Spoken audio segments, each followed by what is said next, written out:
Randomizer, and welcome to another fantastic edition of the Final Fantasy Randomizer Spring Tournament 2020. We're sitting here in the 2-1 bracket, following up with Ichbinmiah versus Leggystarscream. Going to be a fantastic morning match to help kick off this entire day of Final Fantasy Randomizer. I am Dark Mooney X, joined in the booth by Caleb. It's, well, I believe, as you were saying earlier, Dark and Caleb in the morning, as per community. Caleb, how are you doing today? I'm doing pretty good. I'm excited to call this race. This is my first time getting to watch a Leggymiah race live and in person, so I'm super excited to see what we're going to have in store for our runners. Just a note, I did not roll the seed, so Earth will likely not be required. I'm excited for FFR in the morning, and thank you for singing that. Let's look at, so the biggest difference between the party comps, Maya bringing a thief, Leggy bringing a red mage. Other than that, we got the fighter black-white, so this is gonna be an interesting race. Both runners 2-1, coming off of difficult losses. Maya losing in week 2, I believe, against Sealy Faye after skipping the box before the vampire, which had the loot, in the Ichbinmiah Memorial Chest, as it's known now. And Leggy and breathing rare air along with me in the 2 and Cheese Club. So okay, so we got Cure 4 at the level 2 or level 1 white, along with Ice 3 Bane, and I think I saw Quake also. That is a nicely stacked first level. The fact that the Cure 4 is at level is the 3rd slot kind of tells me that, you know, white mages weren't entirely necessary here. No, not at all. It'll be interesting to see how long they keep that white, or how long Leggy keeps that white mage around, in case we see like a level 2 fade or something like that. Mm-hmm. Yeah, it's more necessary for Mia because he didn't take the red, but this is one of those ones where it's like, I'm really glad I usually take a red mage in my party comp. Yeah, Maya, famous for taking the red mages, in week 1 saw the level 1 nuke and just said, okay, I'm gonna re-roll, take 4 red mages, and I'm gonna just nuke my way through the seed. Ooh. So, well, that's helping to minimize the risk of a march right there. That is the Canal sitting there in the very first chest of the game. Early Canal sets up such a conundrum in my mind. The Canal Nundrum? Something like that. The Canal, I mean, obviously we have free access to the entire world at this point, once we get that canoe. So Canal and Canoe, super good. Garland had no health, just pointing out. Ooh, what stoned Leggy's fighter? I missed that. I was double checking something on the back end. Yeah, I was looking at the various treasures that were in Temple of Fiends, like the Ice Shield and the Vorpal, both very nice to have, and Garland produces the cube and the canoe. Oh, wow, this is wide open right now. Yeah, so we have access to everything. Maya selling the Ice Shield. Gonna double down and hope that we find something better. That's one of the best shields the fighter can equip. The only other one being slightly better would be the Flame Shield, depending on what armor we're wearing. I can't necessarily blame him for that. It's sold for a decent penny. It gets you basically all the money you need for your spells for the first 4 shops of the game. Maybe if you find one of the key items for sale in the shop and it's cheap, you can use that money for that as well. And I mean, there's still a Flame Shield floating out there, 2 opals, the Aegis. It's not the end of the world. Maybe even like, what is it, a silver or something if you get the ribbon. I can see it. Yeah. I just know how bad it can bite you when armor doesn't fall your way and you sell the important armor early. True enough. I mean, I can't debate that. I don't think it's a move I would have made, but I can see the logic of it. It's Bloodstall strats. Oh look, I have the opal bracelet. Let me sell that for money. Keeping the fighter stoned, we're funneling XP into the mages, trying to get as many spell slots early as possible. I like the strategy because that fighter is going to be alive for most of the race after this. So it's easy to find a grind tile and get the experience you need for them then, and not really stress about it. But getting the experience on your mages is super important early, especially with good spells like that. And we have the TNT from Vicky after those set of dominoes all fell over. Gotta love that. That's nice. It kind of encourages our routing. Stop in, see what the dwarves got as we break out of the inner sea and head towards Crescent Lake in the southern continents or northern continents, depending on which way you view this map. I think it encourages a certain type of routing, especially. I mean, you're here, you'll probably go pop by Matoya, just see what Maddie's got in her closet, just because very often with these 3 loose items counting the canal, something ends up being useful in there. Then you pop over to Dwarf, go turn in the TNT. What do we got? Level 2 Warp, Ice 2, Lit 2. Mm-hmm. And Harm 3 for the white and red. Yeah. But that level 2 Warp's going to encourage a lot of cheeky plays. It will. And that's actually leading into the routing I was talking about. Once you've done Dwarf, my plan, if I was in this seed, would be to hit Elf for those extra spells, and then immediately sail around to the inner river system to do, like, Volcano and Ice Cave. It's all right there for you. Wow. And Maya found the corresponding armor to that ice shield. Unfortunately, in Final Fantasy I Randomizer, we do not have tier set bonuses, so equipping the ice shield and the ice armor does not get you some cool frost ability, just gets you the ability to resist the ice element. I mean, we don't have it yet. But I would have said we were never going to get blessed and cursed items, and then someone just showed up in the dev team one day and made it happen. So, I mean, yep, we put the idea out there. Retro Fan Man, or Retro Man Fan. So, I'm messing it up, but he is the dev that created the cursed and blessed weapons, the randomized weapon and armor bonuses, which exist on our beta and alpha sites. A lot of fun to play with. Maybe we'll see them next spring tournament. Yeah, it's easily the best. Oh, Leggy gets wiped out after getting that stuff from Matoya. Something there at Canaria had something real nasty. But yeah, no, the Blessed and Cursed, or as we like to call them, the Blurst items, is probably one of the best new features we've had in a long time. I think everyone loves playing with them now.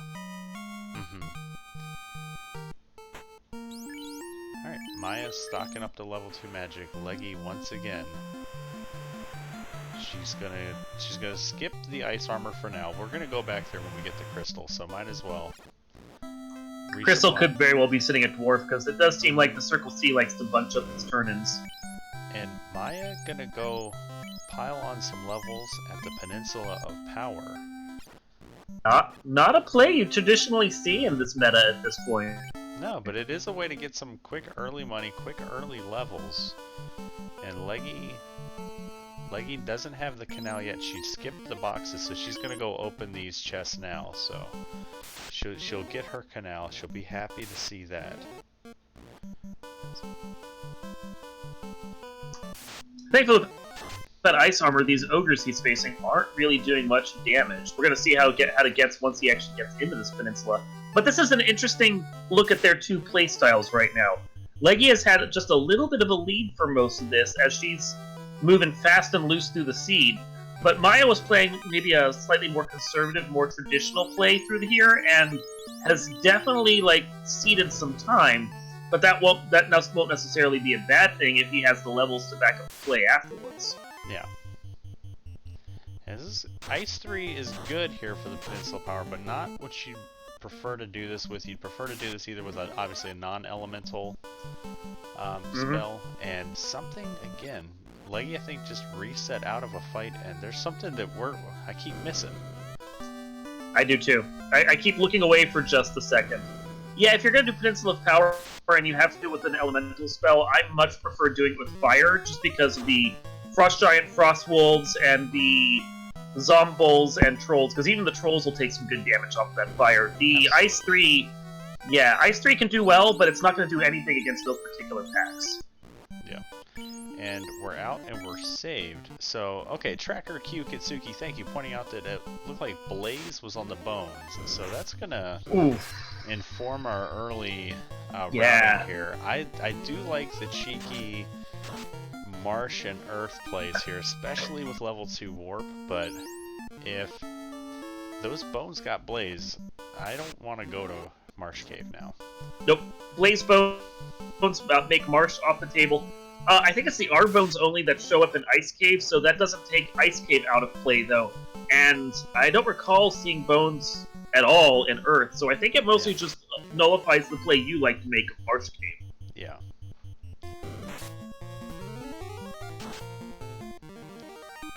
Yeah, this is one of those ones where I'm going to go get like 15, 20 levels before I even decide to go dive Earth or Marsh Cave, because if the last Lucid's there, I don't want to see it. Ooh, that was a ribbon. Ribbon in the Dwarf Cave, and no hooray, as Ichbinmiah gonna chill out some of these steaks and try to cut them up. And we get a bottle. He just wants to keep them nicely preserved while they age. It's a good way to get your steaks going.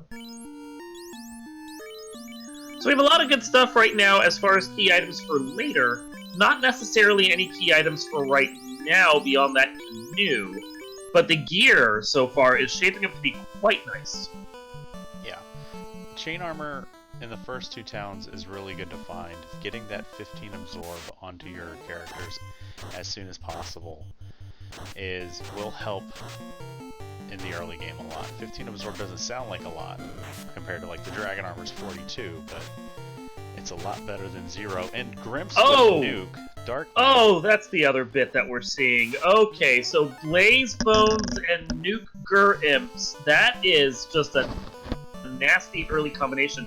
And the unfortunate thing about seeing it on the Gur Imps is that they have a tendency to show up in some packs later in the game too. Including the Earth Cave. Uh-oh. This is definitely an overworld that I want to get some save items together for and scum my way across it. I'm getting a look at the armor shop here in Provoca, and steel armor, only 6,400 gold. That's super cheap for steel. One would say it's a steal. Okay. Are the wolves and Garwolves at least friendly? And the unfortunate thing about that early ribbon is the fact that it won't help you at all against those Gur Imps with Nuke, because Nuke don't care about your ribbon. No, Nuke non-elemental will just blow through. The only thing that it cares about is magic defense. If you have high enough magic defense, you could resist it, but I think only the black belt's gonna get that high. So here we go, run and gun. Yeah, she needs to start save scumming because those Gur Imps are causing problems. She's got a little bit of money. She could buy a couple. I think cabins here. So we got a couple people hanging out with Chet. Nicolette responding, just wow. And Ale Markin, I cannot claim credit for this seed. Dark Moon, he is the one responsible for this. We were talking about how we have a hard cutoff today at 1 p.m. because there's going to be another race coming up after us, and so we're like, Dark Moon just volunteers that I roll jet seeds. Let me do this. Sure. And look what you did, Dark Moon.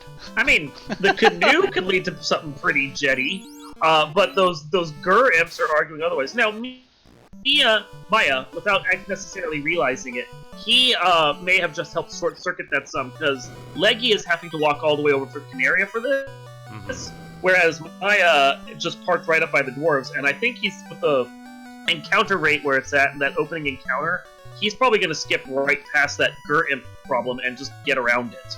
Yep, so here we go. Simultaneous bottle pickups. The only difference here, Maya took a little pop grind, and Leggy has just been throwing herself against this walk to the Dwarf Cave.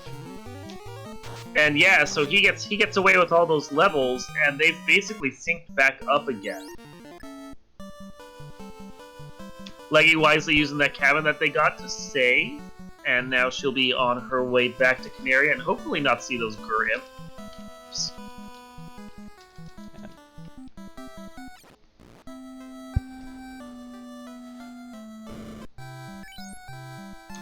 So Maya is sailing his way back, probably going to get a little more of that money, or a little bit more of those saving items, so he can scum his way around. So Dark Moon, I know we have the canal, but we have the canoe, and we have a key item sitting in Crescent Lake with the Circle of Sages. Do you check that before leaving the inner sea, or do you do that? I see how it is. You're gonna feel me out and see what my strategy is in a place like this because we're racing tomorrow. No, I 100% like to follow the key items that the seed provides for me. So, I mean, all of this stuff is connected right here. If you have the canoe, you know that there's a key item at Sage's. I mean, especially in Ichbinmiah's case, he's got some extra levels as well. You got a river system right there. I don't even think about going outside the Circle C right now. I canoe my way over. I hit Sage's. I think about Ice Cave, and if I don't have the levels for Ice Cave, I do like a quick early dip of Volcano as well, and then just bang it all out 1, 2, 3. Do the dungeons that are in front of you.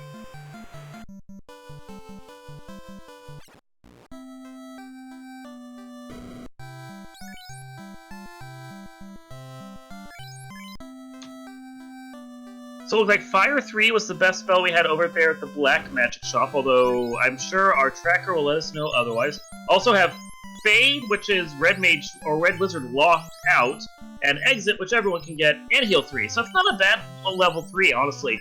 Heal 3, Exit, and Fire 3 all on the same level. That's nice. Yeah, that's really good magic. I'm sorry, I'm trying to be a little mindful with my mic as the neighbor kid that cuts my grass is outside cutting my grass. So I'm just trying to keep that under control. Okay, so we got Oxyale, so that means that the Sea Shrine is on the table. Not necessarily helpful right now unless you really want to sail over there, although Maya does have a ship there if he decides he wants to do that. Could be cheeky, could do that play. Look at those housing prices. 429 gold. That screams buy 30 of me once we get some money and grind. Or just, you know where a good place is to get some money for that? Volcano and Ice Cave. That's true. I'm curious that... So Maya, veteran player, parked up at the actual ship dock. I'm surprised he didn't see him cozy up to the river inlet. Okay, so the ocean is not safe either. No. Those were the blue pirates sitting there with nukes, so that's starting to look like maybe the Medusa script. That is 100% the Medusa script. There is only one enemy in the vanilla game that has nuke, that being the Evil Man. And so if we're seeing 2 nukes, that can only be on the Medusa script. And upside, if there's a silver lining here, it's they're early overworld enemies. They're not enemies that are going to show up in the Temple of Fiends, unless they show up on that spike tile with the Grimps. Because there is the big Imp Grimp spike tile that could be shuffled in somewhere.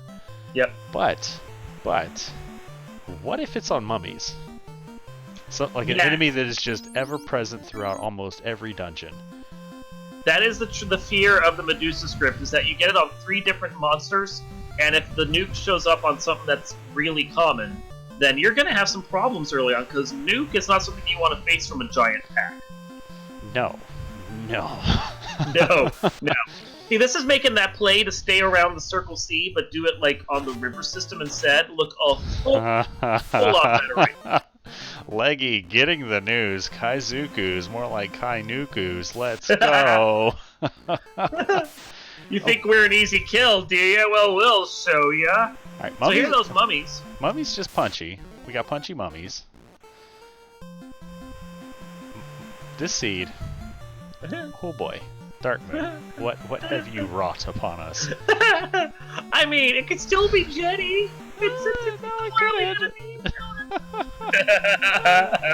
Sure. If our runners find an early floater, I think that we will never see Kaizoku's again the minute we get that floater. We aren't sailing anywhere. Oh hell no, yeah. And then we're likely to not see Grimps anymore, so a floater could save the day here. And it's just a matter of what enemy shares the Medusa script, as there are, and chat can correct me if I'm wrong here, but there are typically 3 enemies that share the Medusa script. And there's those Bones. Bones, what are you doing here? You don't belong here. So we don't see the Blaze here. Yeah, that's right. Now, Harm 3 took them out easy because they basically have no health even when they scale up high. Yeah. Leggy doing the cheeky boat dock here, just in case we have a floater from the old man. We know it's going to be the Oxyale for her. Actually doing the check here for spells, I didn't see anything in white, at least, that was really useful. And Maya, in the Temple of Ordeals, in the boxes, finds himself some silver armor and a Zeus gauntlet, which is going to be really nice to have. And he throws it on the white mage, so that white mage can do something in combat that's not harm 3 or healing magic now. Zeus Gauntlet's actually nice. Against those bones, for example, the Lightning 2 spell that it can cast is usually quite useful, can take them out. Really nice to have that. Also finds the crystal here. So I like the crystal here because we can... Uh-oh. This is a big pack. Hopefully there's no nasty scripts here. Well, the big concern is those mud galls, because with the levels of, or the magic with the health that he has, he can't necessarily survive too many punches from that. No, mud galls punch real hard, and those sorcerers rolled up. I saw one of them soak an ice 3 for 136 damage. That's pretty high for a sorcerer. But I do like getting crystal out of ordeals because you can just sail down and to the right a little bit and just check, turning that crystal right away with the little river dock on the side of Matoya's Peninsula. I do like that. That's nice. The unfortunate thing is, Maya is struggling to get away from this fight, and the Mudgalls traditionally have a decent amount of health, and we're just shrugging off those Ice 3s. Yeah, Mudgalls have a ton of elemental resistances. The only spell that I really like to throw at them, other than like a nuke or fade, is Zap. And I don't think we've seen Zap yet. So yeah, their MDef usually isn't that strong. Some of the instant death spells that aren't like, you know, Quad X, for example, actually work pretty well against them. Yep, they do. Uh-oh, we got Kainukus. Gets away. And we're gonna save and just exhale. Scum right past. It's just a friendly reminder that the world isn't safe. It's dangerous to go alone. It's the world of ruin. Everything has been nuked. Alright, still looking for a vendor item here. Are we going to get a caravan check? Nope, we're going to go right to Onrak, check. We're going to pick our thief back up to run through the waterfall. I like the play. You're here. And the fact is, he has the Oxyale at this point. If he decides that he wants to do a clear of this area with those pop levels he got, it's on the table. Maya could do like a full clear of this whole area right here and follow the key items that the seed gave him. Yeah, and especially with that level 2 warp on the Black Mage, it's not a terrible plan. As Leggy dives into the volcano, looking for gear, looking for money, looking for love in all the wrong places. Well, let's see if that Medusa script fell into the volcano. This is the play that I would make too. I like doing this play. I like getting stuff like this out of the way because there's usually decent gear you can sell. Get an ice sword and a wear sword, not bad to find. Should that first floor treasury right there? That's a spooky spike tile. Luckily we can run from it. Our ankylos punch so hard. It's almost as if they're dinosaurs. Aren't worth anything. So yeah. those are some good swords there. If we had a thief, it'd be pretty good. You gotta throw that rune sword on it, but I mean, when Maya gets in here, he might find swords that he likes for them as well. There's a lot of good stuff, and this leads to that thing about that treasury floor. At the very least, traditionally has some really good gear that just drops in it. Money, items, anything you want. If you're gonna do an early dive, that's a good place to do your dive before you like recalibrate and figure where you're gonna go next. Carry can sometimes be scary at the bottom, but that first floor is usually pretty nice to get through, and then you know what kind of gear you have afterwards. I just noticed Ichbinmiah's party names in honor of the Final Fantasy VII remaster that came out yesterday. He's rocking Cloud, Sid, Tifa, and Red 13. But Leggy, I think it's the story of this volcano right now, she's found 2 pro rings. I don't think we've seen them for sale in the shops yet. And zombies it's the zombies with blaze, not the bones. Ouch. And Scorch. That's gross. Oh, that's gross. And now she's down to a fighter. So zombies with blaze, ghouls with dazzle and scorch. That's a spooky, scary fight. They're on fire and they've got the jazz hands going. I mean, there's a joke there. If Ichbinmiah had found it, it's like this seed is on fire. Okay, bad jokes aside, Maya rounded the corner, home stretch here for the waterfall. We're gonna see what our friendly neighborhood robot has. This is the robot you want to find, not the one that's gonna potentially quad nuclear you. Leggy is unfortunately caught in this fight that I don't think she's going to get away from. Unrunnable, no way to bring it down quickly, and while the Mucks were dying, they were also hitting really hard. I think that ice armor that she had to abandon earlier is kind of starting to bite her now. But she knows not to go onto those elemental trap tiles. I would just orphan every single one of those chests guarded by them, and move on with my life. Because the zombies there are not fun. Chime from the robot, that opens up Sky Cave. And an in-game weapon for that thief with the katana pickup. That's a lovely, lovely find. It is. 2 of them in the game, only need to find one of them. Don't need to worry about keeping the thief up right now, but when you get closer to the end game, you can do a quick grind for them and move on with your... So Dark Moon, what... Since last spring tournament, those thieves have been fixed. What does that mean for our runners here? Well, and if you play the traditional game, thieves kinda suck. I don't think there's any other way to put it. The base game of the Final Fantasy on the NES, thieves were awful.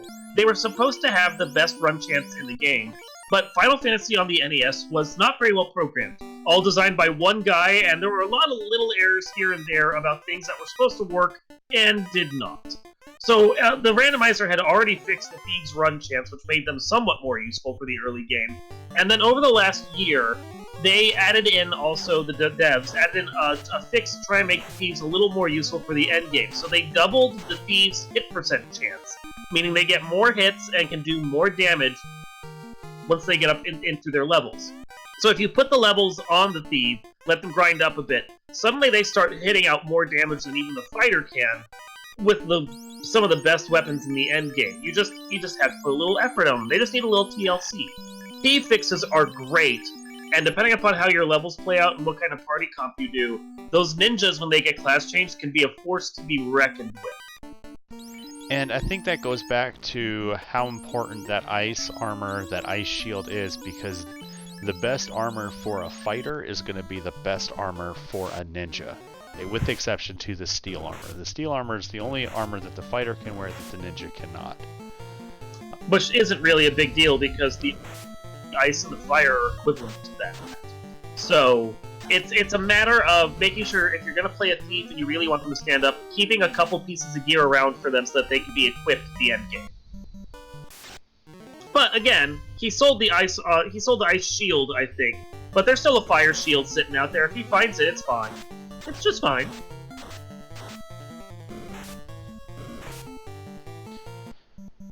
Leggy apparently had enough of that volcano, is immediately bailing.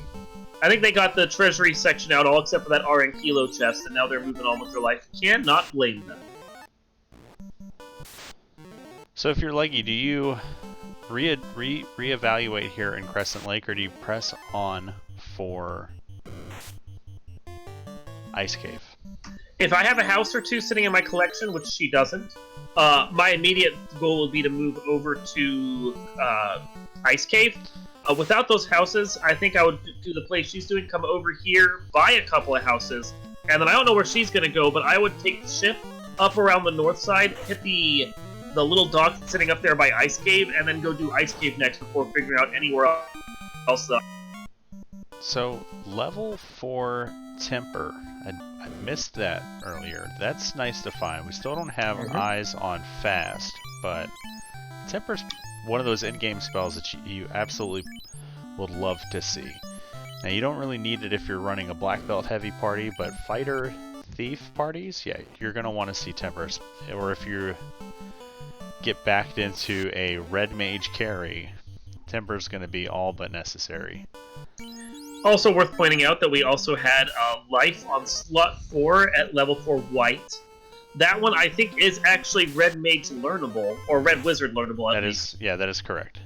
Yeah, so I have the first 3 slots memorized, but then, you get down to level 4, I'm sitting like, what was this one again? Yeah, level 3 and 4 are the same, it's just that, level 4 and level 1 are the same, I guess, is the best way to think about it. Red Mage can learn slots 1 and 3 in both, and then slot 4 upon promotion.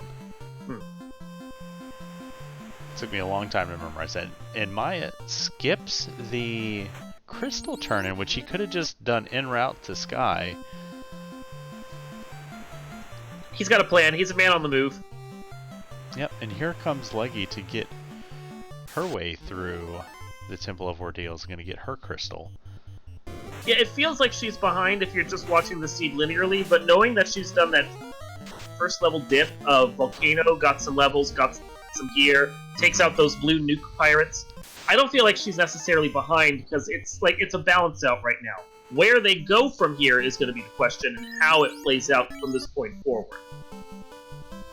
There is definitely a couple dungeons worth of exploration she's behind for, but that's this early in the seed, that's not necessarily a big deal. And I like what she's doing here with the minor encounter manipulation. She knows that after the first 2 fights, there's a pretty decent run. So doing a little encounter manipulating before she comes in case she gets the god route through the pillars, she might not see. Oh, there's our first loose of the game. Adamant and Mirage one next to a flame shield. So when we do go to Matoya's, that fighter's going to have really good offsetting resistances with the flame shield and ice armor. And why do the Catmen have zap? Zapman!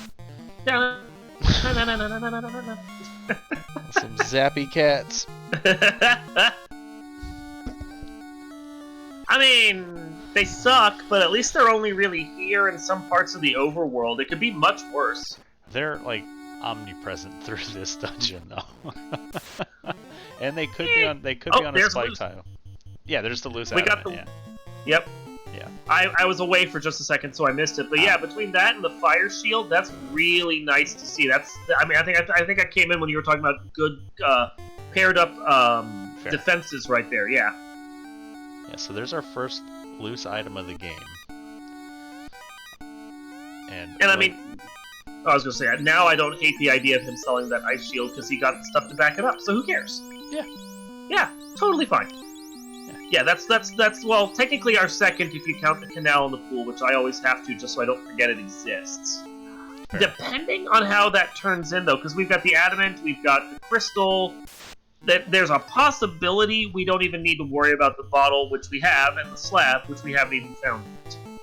Yeah, considering we're a loot and key away. It all depends on... I mean, we know that our vendor item is in Gaia. We've checked every other town, every other shop. We haven't found the Power Gauntlet, we haven't found the Thor Hammer, and we haven't found our favorite bowl of Opal Cheerios. So... And we haven't found the tail, which, if you get into the end game and you don't have the floater, tail is not necessarily something you care about. Now, with Cure 4 being there in a slot that the fighter could learn it when they class change, I'd kind of want to have that tail, but... Right. I mean, the thief also encourages us to have promotion. So that temper certainly does. You're right. Like, it all depends on... I mean, if this is the jet seed, right? If this is crystal turns to key, adamant turns to loot, we're in go mode at, like, you know, the 40-minute mark once our runners do these turn-ins. Are we? We don't have the rod yet, but Rod could be lurking at Ice Cave. Correct. Rod could be at Ice Cave, so it still could be a jet layout. Yeah, or Rod could be loose in Earth, because...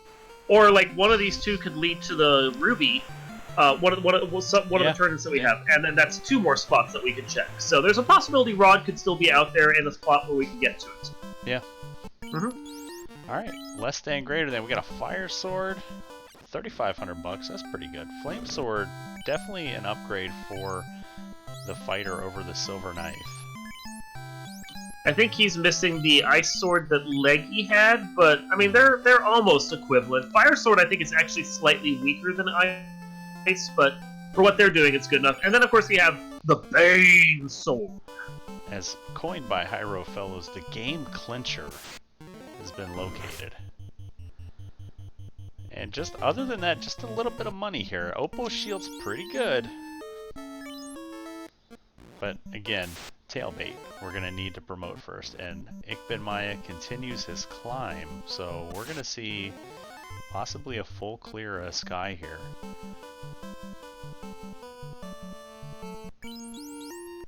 we do, because we do have the incentive location here too in the Sky Cave. So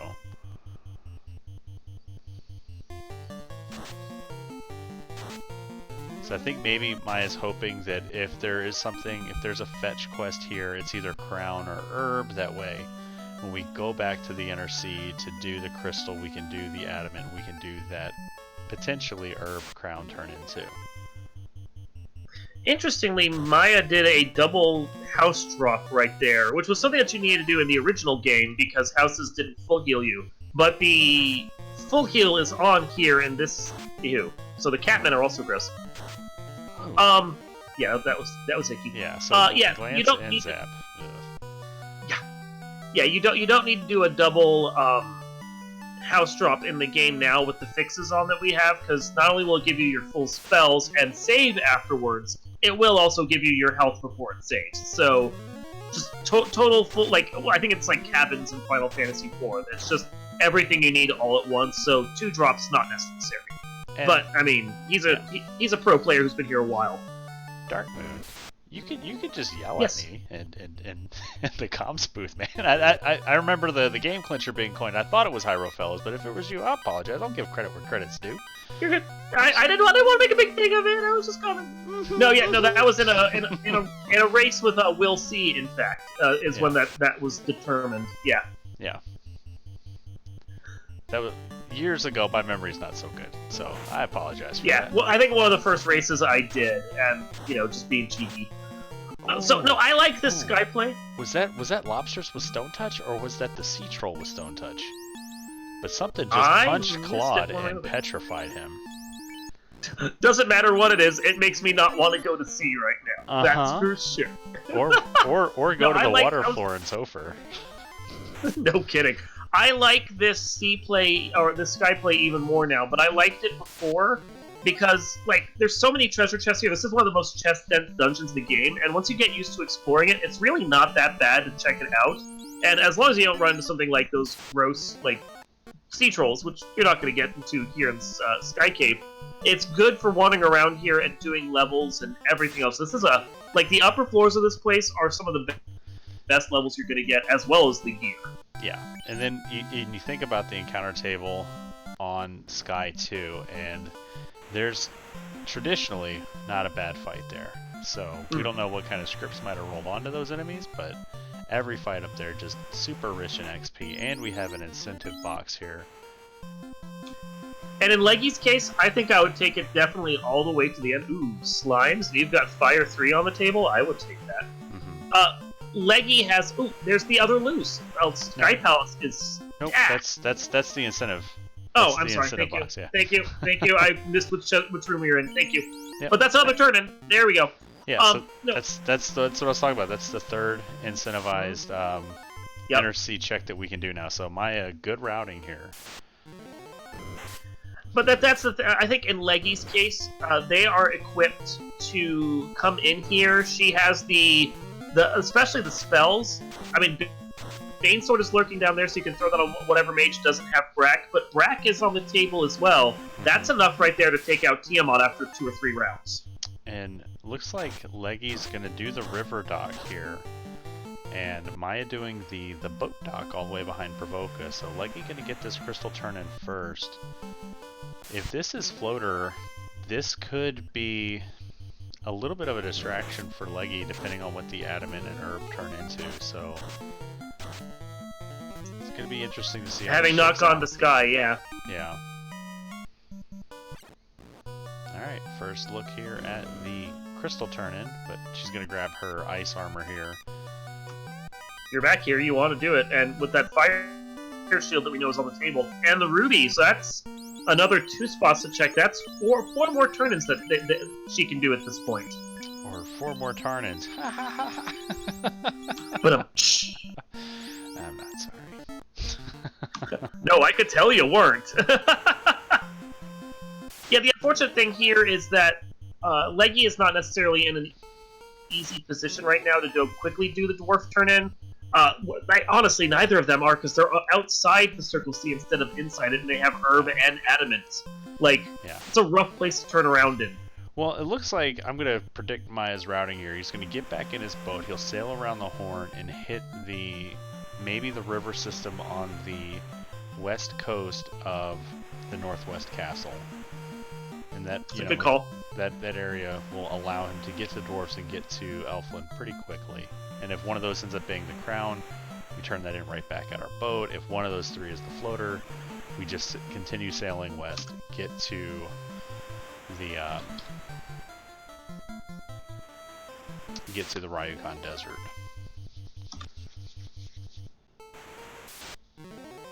But Maya gonna do a little bit more shopping. Kind of remember where the good stuff for sale was. Being up on this side of the world, sailing around is a real pain in the ass, because you tend to forget that this whole Earth Cave Plaza is, like, It's one connected. large peninsula, yeah. And so you have to, like, sail around all of it just to be able to get down. If there was, like, a river system in here or something, which maybe we should encourage for, like, an extended open progression, a dock or a river system somewhere, it would really open up the world, you know?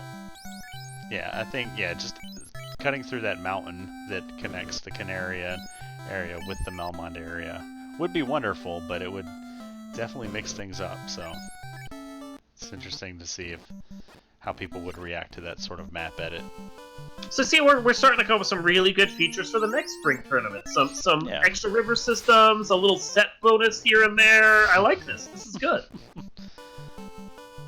So, Leggy, first to get to the Ruby turn-in, gonna get our 2 checks here. I'd imagine Maya is gonna be right behind her, and the ogres or grogers with glance too.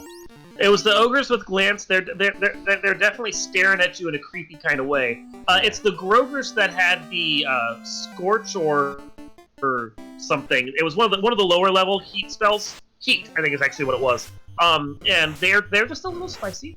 Not too bad. I want to point out something Leggy just did. She fed the Titan, walked out through that western entrance, and then walked right back in. This will allow her to cast Warp or Exit from that incentive box and be right back outside the door to go to Sarda. So heads up routing there for Leggy. Might we even say a veteran move?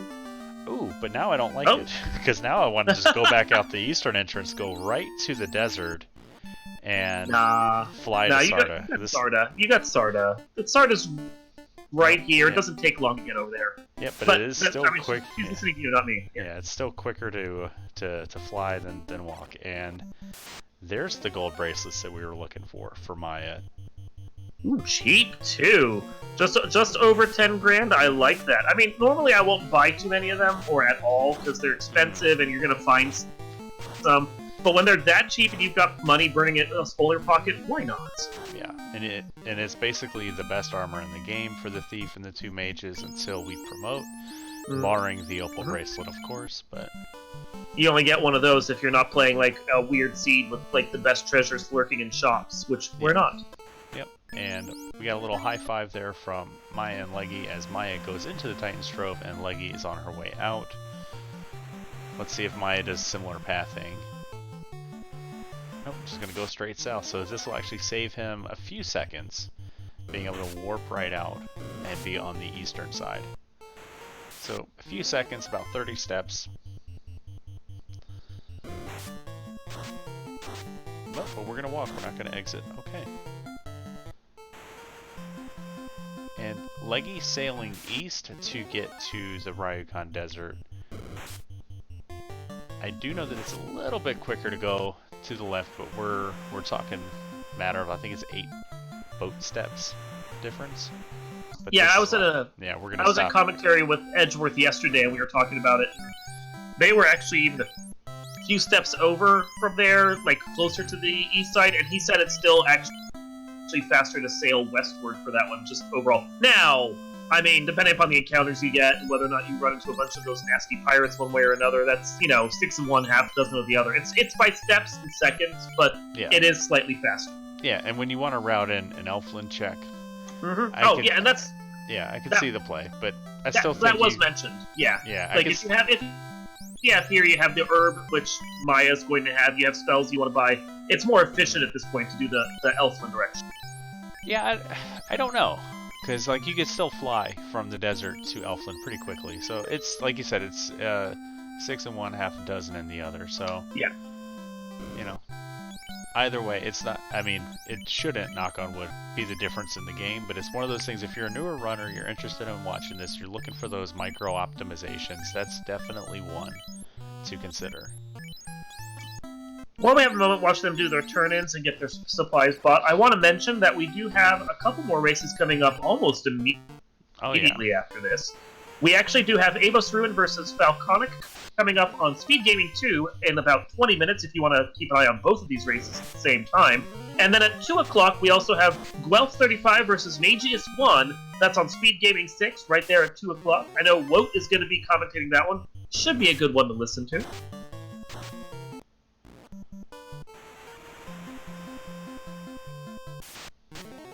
Maya talking to Sarda, getting our tail, so that's wonderful, wonderful pathing now, as we can go to Elfland, turn in our herb, and then fly straight south. And, well, oh, we still got the adamant to turn in too, so wonder if Maya forgot about the adamant, so... Maybe. He had the herb, he remembered the herb. Yeah. I want to turn that in. Herb could lead to some stuff too, and however you bang these out is fine. What it does encourage, of course, is the class change, which is nicely now on the table because they have the rod, so they can dive into Earth last afterwards. In theory, the loot could still be sitting there on top of Earth 1 like it likes to do. It could. But the more and deeper we get into the seed and the more useful stuff we get, the less and less likely it is that that loose that they have is going to be absolutely necessary. Gonna check this bottle turn in now while he's here, also find that shop item, and really hope that, you know, Thorhammer is the one that's lurking at... Maya, where are you going? He's gonna go promote first, just so in case there's good magic there, he'll be able to buy it right away. Smart. And since he's here, he's gonna check the various Zardia islands. Yep, Leggy also getting that tail. I hope that he saw that adamant in his inventory. You'd hate to see a runner start clearing instead of locating. There's another katana in case we didn't find the other. You hate to see runners skipping a key item turn-in when they have it in their inventory. Mm-hmm. Yeah, if they were still hurting for money, that would be vendor trash. Was that there's a defense sword I saw there. I think I also saw a dragon something in the Mazamoon. Wow. Stacked islands. Loaded Cardia. Both runners going to get all this wonderful stuff. Both runners going to promote. This is... Okay, so rough early game, but now that we're in the air, and we are 2 key items from go mode, and Maya has a truck ton of things to turn in, and a black shirt. This is a fantastic turn. Now, thing is, none of that gear is necessarily, like, absolutely essential, especially since you already had the Vorpal. Dragon's nice, but there's still other armors out there that you can use. It's all good, so if they skipped this, it wouldn't have been the end of the world. But having it, certainly don't mind it. Yeah, I'm a big fan of the black shirt, especially if we get into Topher and we don't have all the ribbons in the world. At least that black shirt will protect us against the errant zap on the Fiends Revisited. Yeah, Zap is one of those nasty ones that you're like, well, it never hits for me, but it always tends to hit when it's against you. Yeah. Monsters have better MDef than you do. Yep. Gonna keep the black shirt on the ninjas, just a caster item. Would probably still move it to the black mage, but it's gonna give that ninja something to do. We got both those katanas. We're gonna keep the Vorpal on, though.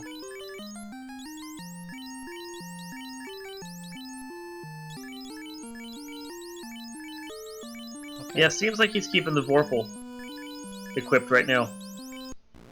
I don't know. I mean, things might change here when he gets the Masa. Katana is definitely the Vorpal Plus, so...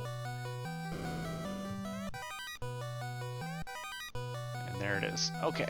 There's that Mazza. Gonna rearrange everything. Maybe he'll think about that. Nope, still not thinking about the katana, though.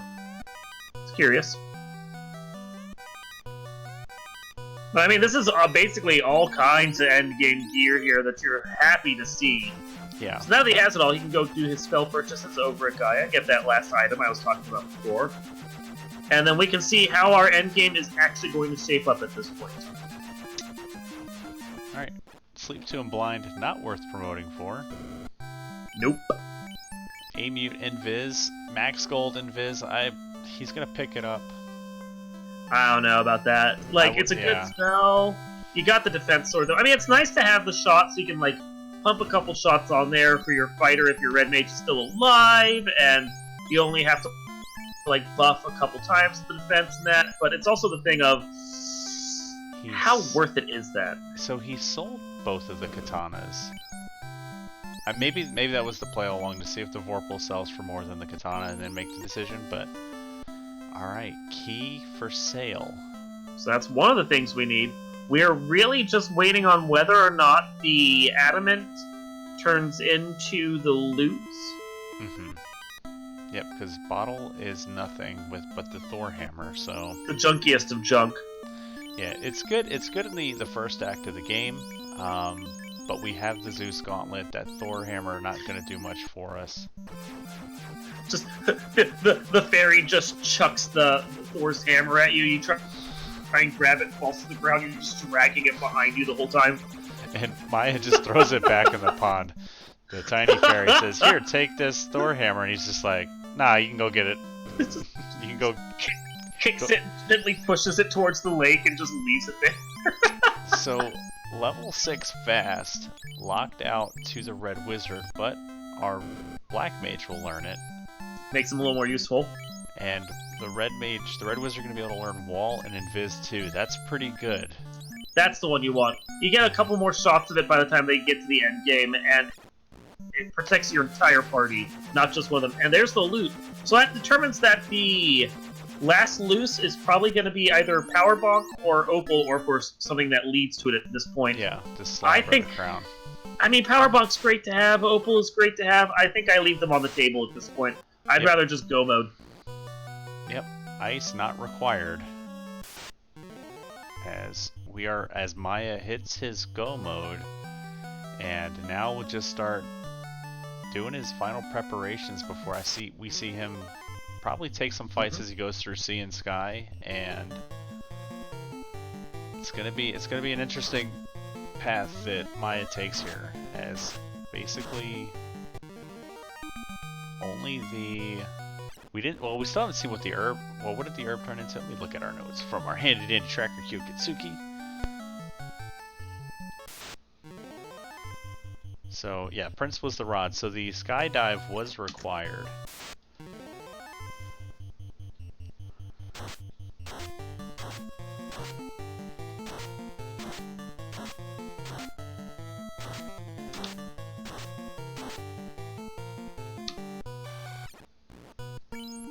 I mean, basically we know that ice is going to be either the Opal or the Power Bonk, or again, something that leads to one of those two. I don't know that Leggy's going to be mad to have either of these, but it's not their go mode right now. Now, if she sees a third eye grind or something down here, oh yeah, that might be the difference, because Maya's not going to come to ice.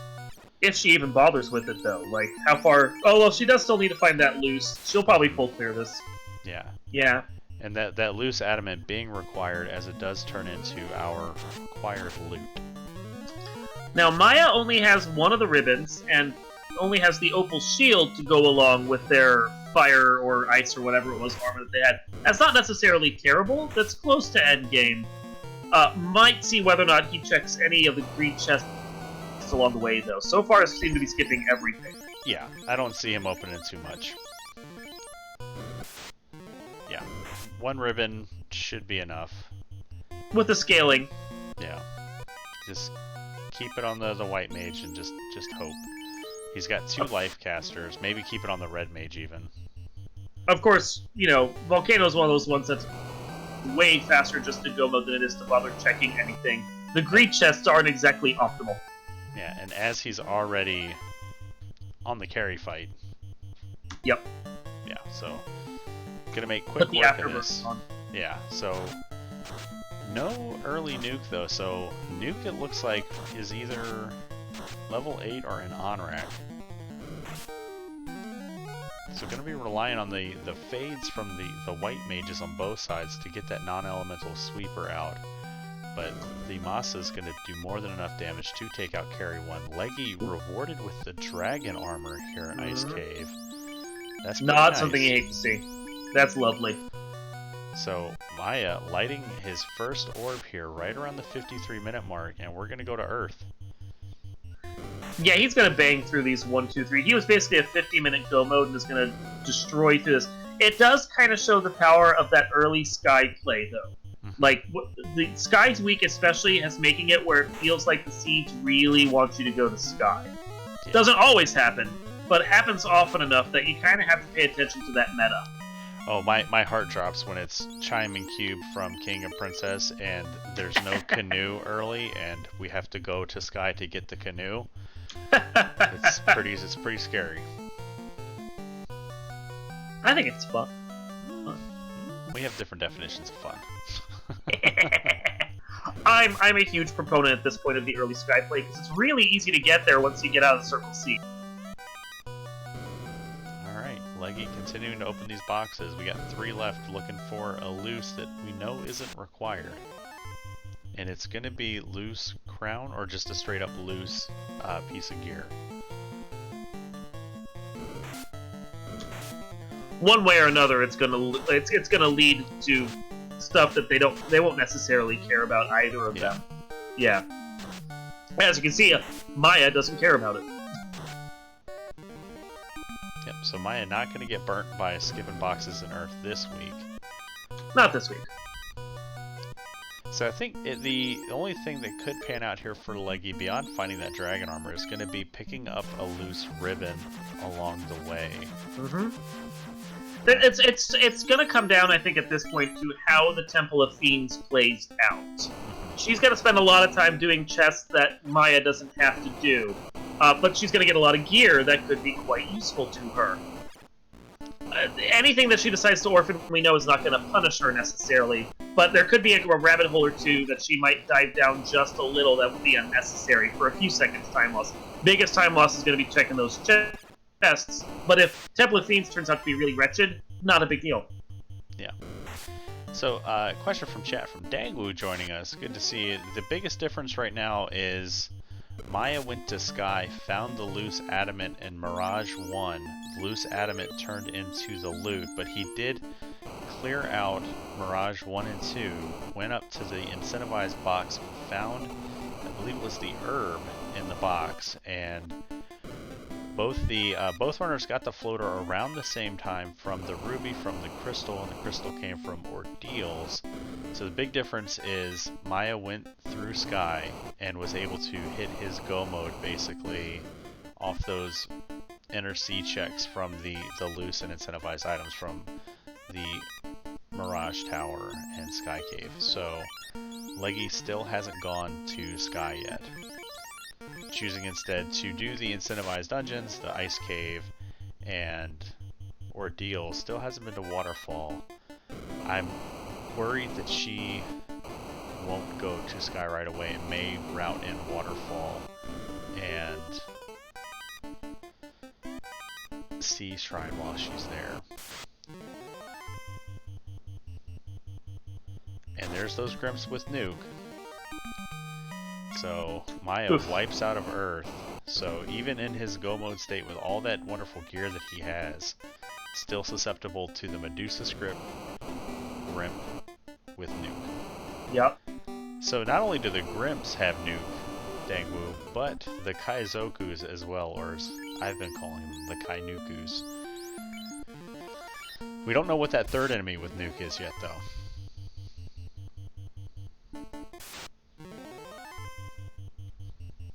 Dangwoo commenting, we have one more nuke? More than likely, yes. We just don't know where. And oh boy, if I've ever been tempted to pop open a seed and look under the hood to see it, it's right now. But I want to be surprised with the audience. I'm going to keep myself unspoiled and wait to see where this third nuke ends up. We know that it might not be we saw mummies, and mummies weren't. They were just pretty punch happy. So we saw Catmen with glance and zap. I'm trying to think if there could be a nasty. We saw it was either sea trolls or lobsters that had stone touch. So we have that waiting for us in the Temple of Fiends. There's every possibility, as Chad is pointing out in their evil, that the waters could have something particularly nasty, including maybe being irradiated runoff and being nuclear waters. What if the waters are unrunnable and they have nuke? Yep. Oh yep. no. Forced nuclear runoff, that's just not pretty at all. Oh no. The Chernobyl. That will make that water floor horrific. Hope it's not too soon. I actually think if we're going to go with a nuclear accident, it's probably more Fukushima. So, Leggy getting through the lobsters here on the red detail before I got a chance to see if they were the ones with stone touch. And it could be on something that we fought and we just haven't seen it yet, like maybe those Agamas. All things considered, Stone Touch is a whole lot more survivable than Nuke, though. You just buy a bunch of soft potions and you can get through it. Nuke can just wipe you right out. Mm-hmm. And here comes Leggy taking on Carrie. We didn't see anything too scary from Carrie, but we'll see if Leggy's party can carry her through this Carrie fight. Yeah, thing is Maya has a little bit of an advantage on her right now, but she's still keeping up real nice here in the back half. Like, he only has one crystal on her because of those nuke grimps, and looks like we are finding them again. Uh-oh. Yeah, that's... to run, and we get away, so it's time for the cloud show for Maya. He's got a big sword strapped to his back. He can do this. Oh yeah. As long as we can get off this floor. And it's Lich we're talking about here. There's a reason we call him the speed bump. Like, so making the smart move there, putting the ribbon on it just in case. There is some nasty stuff that Lich could have if it pulled from the Tiamat script with its Banes and Thunders and stuff. So it's possible. I'm sorry, not Thunder, just Bane. The ribbon helps to mitigate a lot of that. Mm-hmm. And Maya gonna take the fight here on the mummies, just take advantage of the situation he's in here. And there's those zombies with Blaze. So Leggy now forced to check these boxes just in case. Yeah, it looks like they're gonna get past it though. Fade is gonna do the work. Yeah.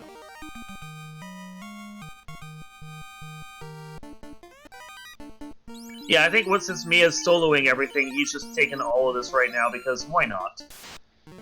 Get all those levels dumped on that fighter while you have the chance. Yeah. Ooh, those giants. Chunky. Spicy.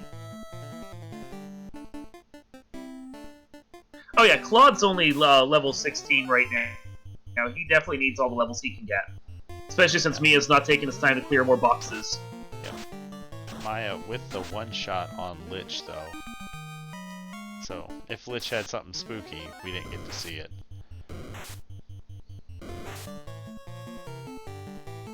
Blink and you miss it, and that Lich is gone. That's 2-1 right now for our runners.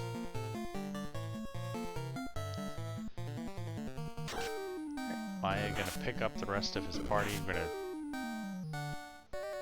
get our spells. I would definitely pick up Brack there for that ninja, yeah.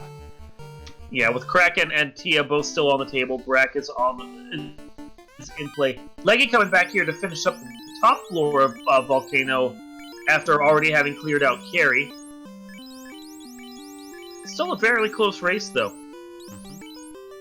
Yeah, anything can happen. As soon Leggy needs to just go to Sky. And Maya is taking time to buy up some more spells and everything, which is a little time that he's given back to Leggy. Yeah, I mean, this is stuff that he was going to do anyway.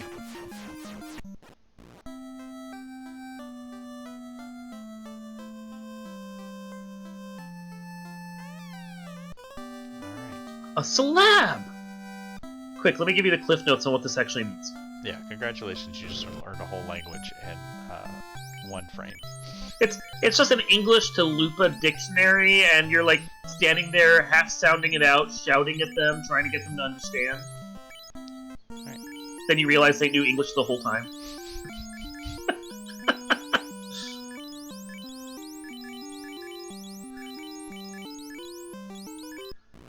Flying over, gonna go do, looks like Sea Palace now. Yeah, gonna save Sky for last. Just in case we hit a war mech, we want to have as many levels as possible. You don't want to solo the war mech with your one fighter? No. Leggy gonna come here, gonna do their turn in. She doesn't realize that the items that she needs is 1 dungeon over from here, just a few easy steps away. And she might do that. So she's running from these fights that would be good at XP. We're dropping a cabin there. Do the same, scum. Yeah, take the fight. Yeah, I would have taken the fight with the Frost Wolves if we're going to be fighting stuff along the way down here. But unrunnable giants. Ugh. Honestly, both our runners are not doing that great on levels. They haven't found a good grind tile yet, and so they're both sort of lurking in the low to mid-teens right here. Yeah, and the early nukes that we've seen in the water and on the overworld sort of preempt. I know there's not great experience on the overworld, but both when you get into a save scum mentality, the overworld encounters are going to prohibit you from not taking them, but it's going to prohibit you from getting at least up to like level 10 pretty early before you start going places. So yeah, their experience isn't great, but even against like just imps and Gurimps, you can get to level 4 pretty quick while you're just walking around. Yeah. Unless those Grimps have nuke. So unless those Grimps have nuke. Yeah. I mean, we were basically one off from what Edgeworth likes to say. Do you want imps with nuke? This is Gurrimps with nuke. It's pretty close.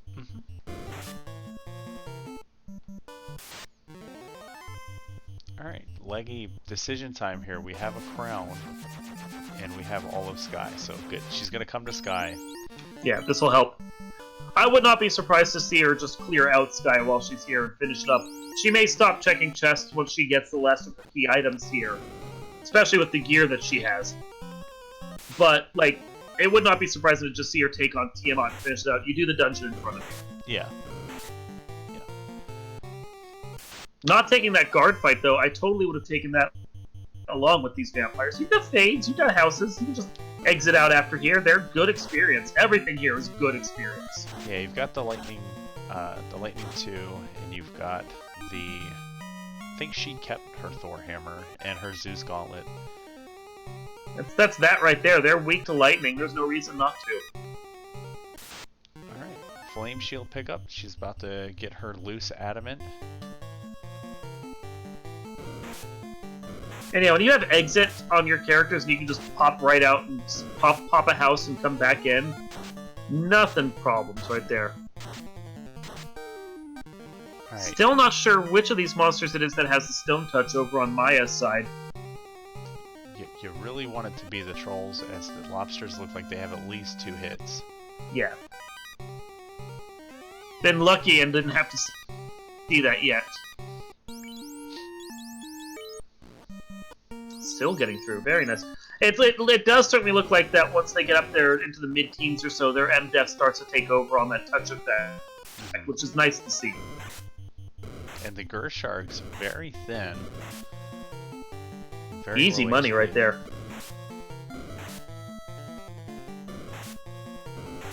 Starting to get his levels up, starting to get his characters into a point where their health's starting to really stack up nicely.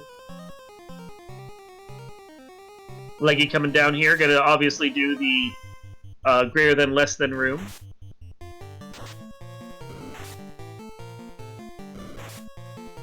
And we gotta watch out for those zapping, glancing catmen.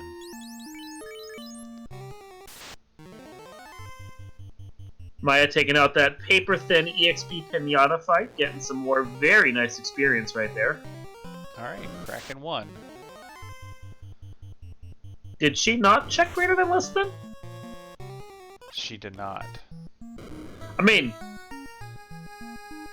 she may have done the math and realized that with the other turnip or item that she has here, there's honestly no reason to. Yeah, she's just surprising. Yes, she's sitting on the crown turn-in. She's sitting on the adamant now, and she knows there's an incentivized box here. So gambles are in her favor. Yeah, and Kraken taking out the ninja. Our brag strats aren't working, but our swinging strats are. Well, that's why you have a fighter with that ability to swing away while you're casting brag. Because what else are they gonna do? And then if it happens to work, it works. You don't have to worry about it. So Maya, with 3 orbs now, headed over to Sky.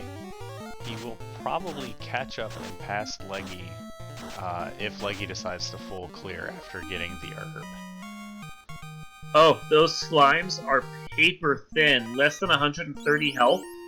Wow. That's practically fire 2 casts right there. Wow. And I do believe we have a mage stick. Yeah. Like, that is glorious EXP right there.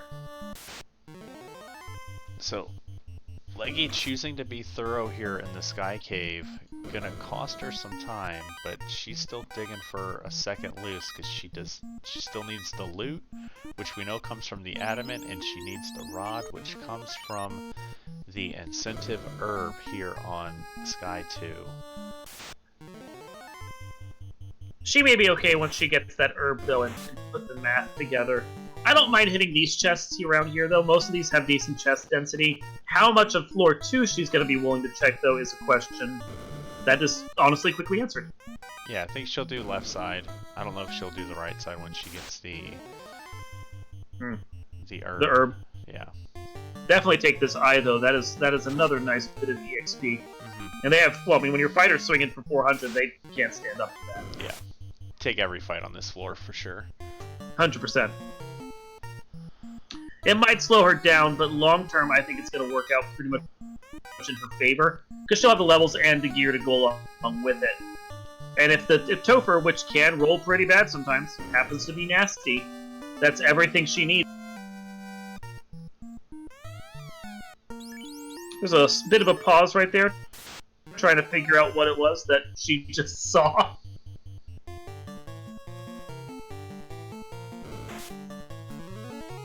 So she knows that she's got 3 Inner Sea turn-ins to do, which will be made pretty quick here with the floater. And this is the oh my, Maya's about Still doing checks. Yeah.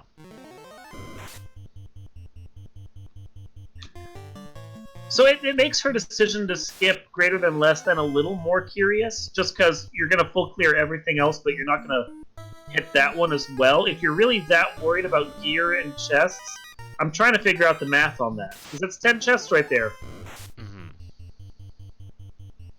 And maybe it was just that knowing that those catmen with Zap are scary, she didn't want to have to, like, deal with it. Ooh, and is that the Nightmare or the Evil Man that had Glare and took out Cloud? Oof.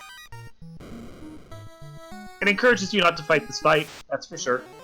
I'm pretty sure it was unrunnable. So... Lovely! That's... yeah. My seed just keeps on giving right here.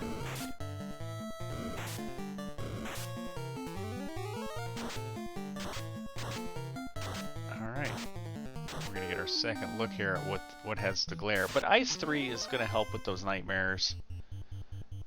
Leggy gets the Final Fantasy special right there. Fires 3's down all but 1 slime, and then runs from it. That's Thanks, the game. worst. That's the worst. Ugh. The game is, like, primed to do that to you, too. Like, I think there's... the devs could confirm this, but, you know, confirmation bias in my head. Every time I kill a few enemies, it gets easier to run from things, and it's just like, oh, you killed all but 1? Clearly you should run from this now. So, thanks, game. Airs was Blizzard. Maya on the pill, about to be on the Bridge of Destiny. So if we want to see Robot Frank get those bless RNGs in chat, Leggy will be right behind him. So, yeah, I kind of called this, I mean, Maya... not checking boxes, White shirt. Just gonna pass Leggy as she's opening all these boxes. Leggy getting a little consolation prize with that white shirt, though. White shirt's really nice to find. I don't hate that pickup at all. like, if she goes and she does her turn-ins and puts herself in go mode and decides that she doesn't need the power bonk or opal that's lurking behind the last of this, then I think this actually works out pretty well in her favor. She can go mode the rest of this and only be like a crystal behind at that point. It's just, oh, and the Aegis. Well, there is your basically a ribbon right there. Yep. Fighter rocking the poor man's ribbon now with the Aegis Pro Ring and Dragon Armor, and there it is, and we're running. Oh my! Chicken fight! Chicken! I would have attempted that fight just to see if we could have taken it, because I like Wormek as a. Let me test to see if this party can take down a Topher Fiend. I mean, I can understand the reason why they didn't want to.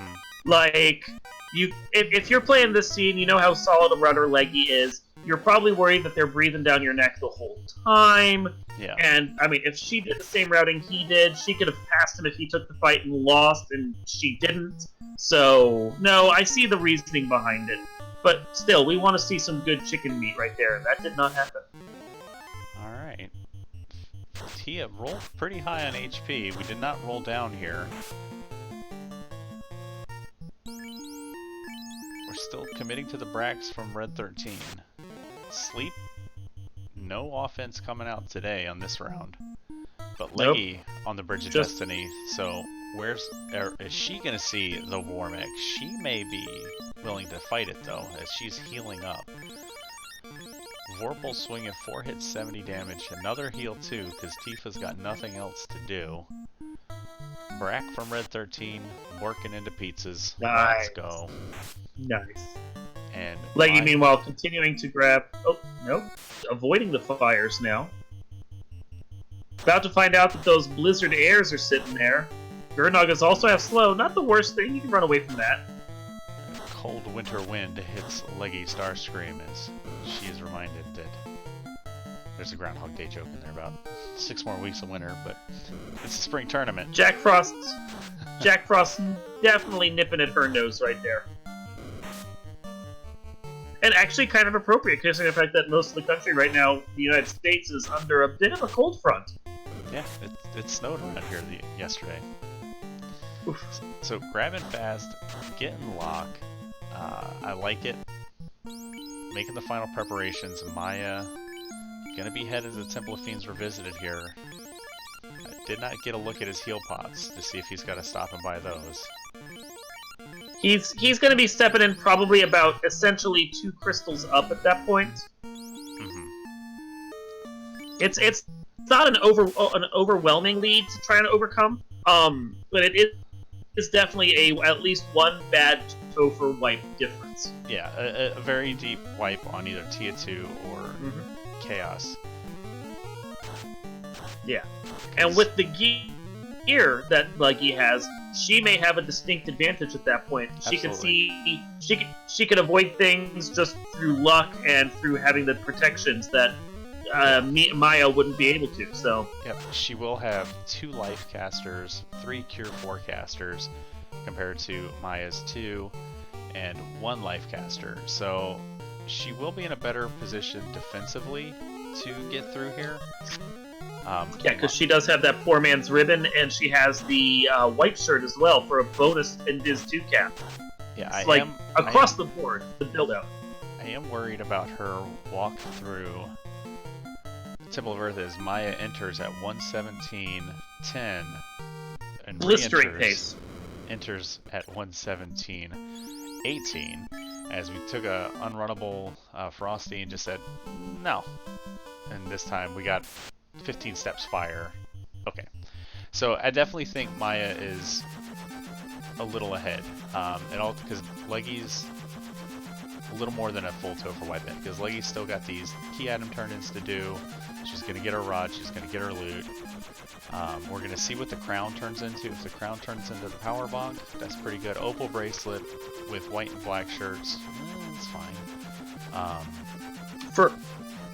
For her party with having the red mage as well, I think Opal is still a benefit, net benefit. Yeah. Plus, honestly, Opal also allows her to put the Opal on the white mage and freely move that white shirt anywhere she wants it, instead of using it as the gear on the white mage. And Maya hits a third unrunnable Frosty pack. Definitely stacked up front in this case.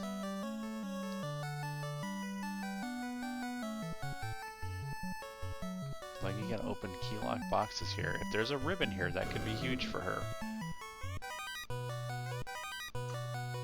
Gold bracelet, not as much. Yeah, this would have been nice in the early game. That would have been really nice with that 46,000 gold, but here we go. On to another floor for Maya. Still looking for that third Medusa script. Hopefully it's not here on Astos for Leggystarscream. And the longer that Leggy goes through and does all these, like, chest checks... Oh, there's that opal. That's nice to have.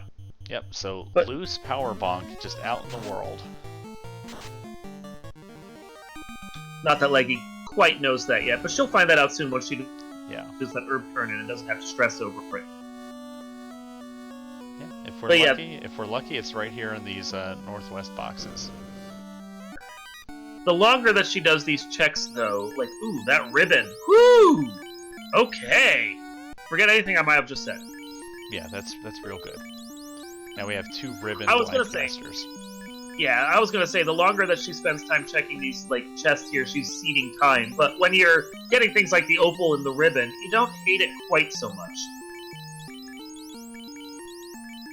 Keeping the ribbon on the black mage. Alright, here comes Maya onto the first floor of our Fiends Revisited. Gonna be on the Earth floor. Still in the back of our mind, we know that there is a third enemy out there with Nuke.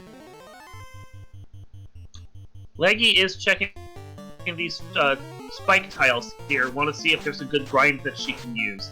Unfortunately, like, I don't feel like doing a grind this late in the game is going to be necessarily beneficial. I mean, she still wants to get level 24, so she's going to need to take fights with air behind her. I mean, she could be taking fights in sea, but level 24 is a goal for Leggy right now to get that 5th hit on the Masa. It is, but just knowing how far behind she is, I feel like it's a time loss, all things considered. Yeah, I mean, we know that. She can't know that. Yeah, she can't know that, yeah. And here we go, Lich 2. We're looking for... Ooh, a stop spell comes out. Wow, catches all but one. Yep, the ribbon wear. So Vorpal Swing 3 hits 12 damage. Harm 3 strats coming out again, 65 damage. So we're chipping away here at Lich 2. And there's the first of 4 nukes in this pool of Fiends Revisited. Lich often, in my experience, rolls a nasty script, but we never get to see it because Lich is really, really thin. But got to see it this time. Yep. Alright, so good news. That's one of the 3 nukes out of the pool. There are still 4 nuclears. There's still the Slow 2, the Zaps, the Banes, and about 8 Lightning 2s that we want to see all along Chaos. Okay, Leggy, this is the time to do go mode and stop checking chests. You got everything you need. Just blitz through this. Yep, and she's headed to Earth Cave. Oh, we're gonna do C first, okay. Oh, she knows the nukes are still sitting down there on those crypts. I can't blame that move. Yeah. But I wonder what's going through her head right now. Whether or not she feels like she might be a little behind because she didn't do that sky play early when the seed presented it. Mm-hmm. Like, in the back of my mind, if I'd followed the route that she did, which was a perfectly logical route, I'd be sitting there going, oh, man, this is one of those times where I should have really done that early sky play I like.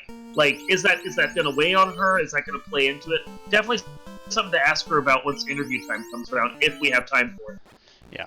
I was just thinking the same thing. Looking at the clock, I don't think Leggy's gonna. She's not. Depending on what this Topher holds, she's not. We should be fine on our broadcast limitation here with the Pokemon race coming up. I believe at 1:30. Need to cut a little early so they can get set up for that on this channel. Yep.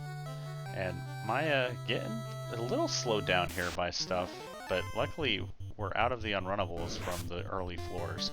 So carry 2. We're gonna fast. Well, we're going to temper our Knight and swing from the Vorpal. 4 hits, 40 damage. Not a whole lot, but complemented with 4 hits, 316 from the Masa. A little bit of damage from the Fade, and there's a Blaze that rolls through. So, pretty scary. Thankfully, the MDef on the characters and the ribbon and the armor that they have help to stop a little of that. Cheeky Quad X from Red 13. I love it. Very nice. One of my favorite, if not my favorite spell in the game. When you absolutely positively have to kill something that doesn't resist death and has fewer than 300 HP, Quad X, the only way to go. Don't leave home without it. Yeah. It's a spell I don't tend to think of past a certain point, but it can really come in handy sometimes, especially against a high absorb fiend. Because even if you can't do a lot of damage, you can still Quad X them past a certain. Yep, and it's great. It's a great research tool. As if this is your first Topher dive and you may be worried about coming back through here, it can give you an idea of where a fiend's HP is. So here comes Kraken 2. This is the one we're worried about. I do not like our health totals. Everyone but Cloud within a nuke range. Fast, we got good turn order there. Defense, even better turn order. Wall, even more better turn order. And Temper, so Cloud, looking pretty good right now. Fire 3 rolls through. It's pretty scary, but we got some elemental resistances here across the board for Maya. And now it's time to start swinging. And we're going to throw the Fog 2 up and increase that absorb. Stun comes out, puts a hold onto whatever Sid was going to do. Temper comes out, and there's a swing from the Nasa. That's 4. That's a fast and 2 tempers in, and that's 1,200 damage over 2 rounds. And Kraken's still here. It's a very beefy Kraken. Now might be a time for, I would think, Sid to throw out a Quad X, because we know we're getting close to Kraken's upper limits of HP. Fade comes in, 320. The question remains whether or not the Kraken 2 was Quad Xable, but wouldn't matter. The ninja didn't have it, I don't think. Ninja has it. I saw it in the spell list. Yeah. Okay. I must have been looking at the wrong person's spells there. Now I'm questioning myself. It's fine. It's fine. I know he doesn't have a lot of spell charges, so maybe we want to save that for Tia here.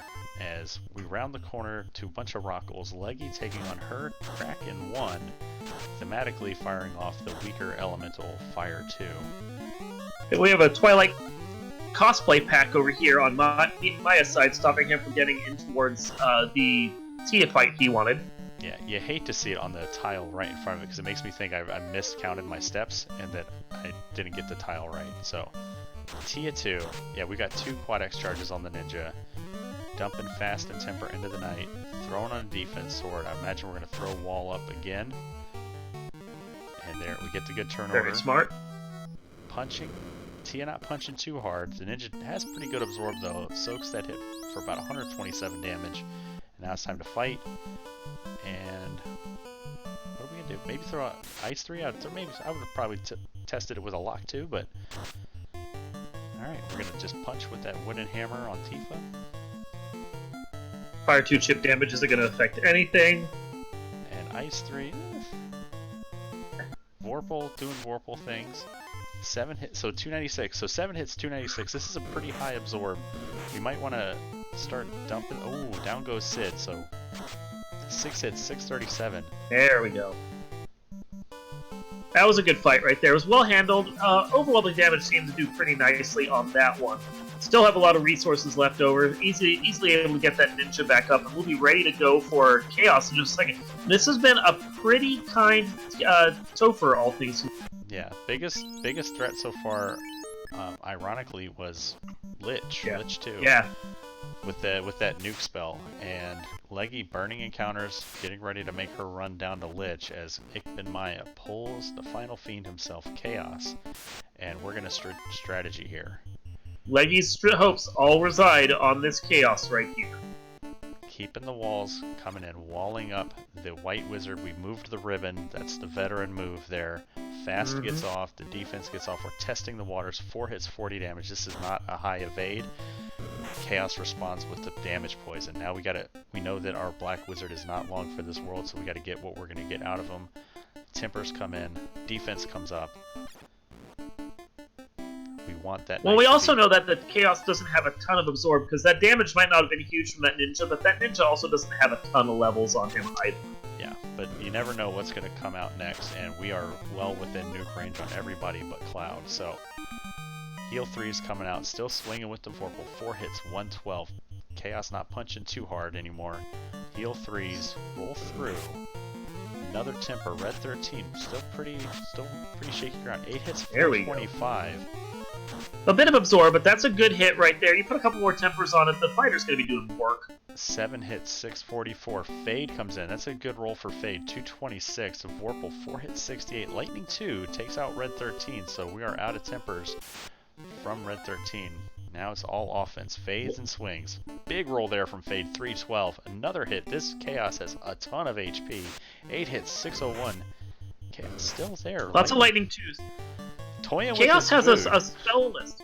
Yeah, he has a spell list, but it's not a scary spell list.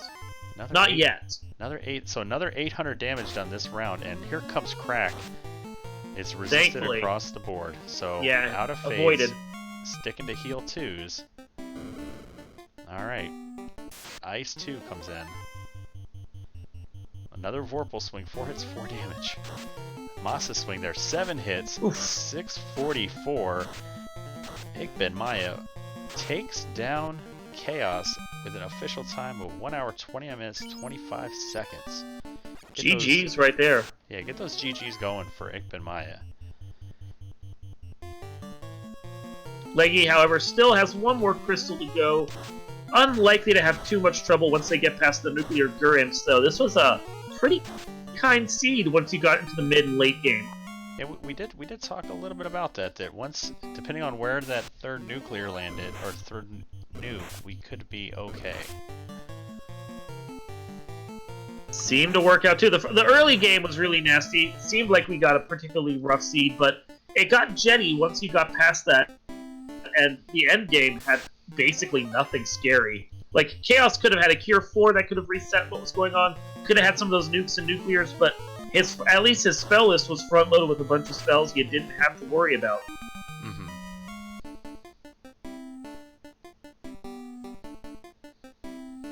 12-minute Topher, and that was all that it took. Yeah, not bad. Not bad at all. So, Maya is going to be joining us here for an interview. He just asked for a minute, so... I can understand that. Let the adrenaline roll down a little. Yeah. Relax, get a drink.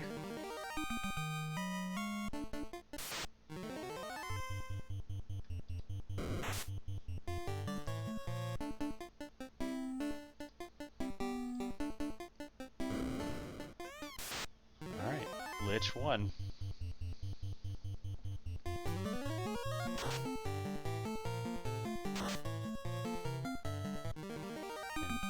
There was a Lich 1? I didn't even see it. Yeah, it's already gone. So Leggy being a champ, continuing to play this one. Well, I mean, she was close enough to the end, why not? She's going to see whether or not Topher is kinder. I don't think she's going to wipe. Like, Topher was pretty nice here, but if something does happen, might see a forfeit at that point just because. Yeah. Gonna make our final preparations.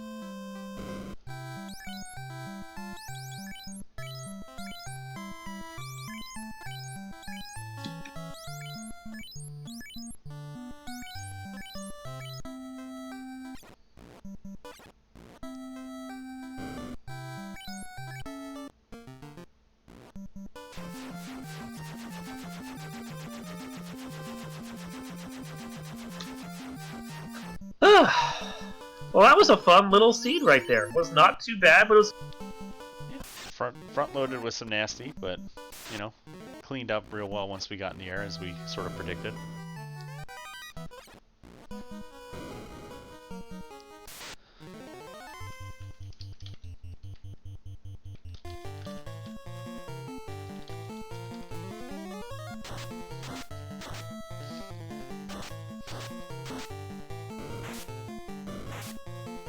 So Leggy getting the business from these same frost dragons that we saw earlier.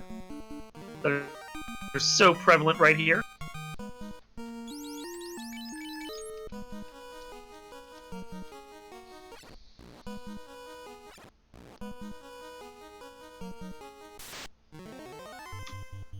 Mio should be with us shortly once he figures out where to go. We move moved around some of our broadcast stuff on the back end, so getting used to that. Did Leggy hit the hard reset coming in? Because did she see all those unrunnable frosties? Saw one. I don't think she saw all of them. Wow. It's beneficial right there. Yeah.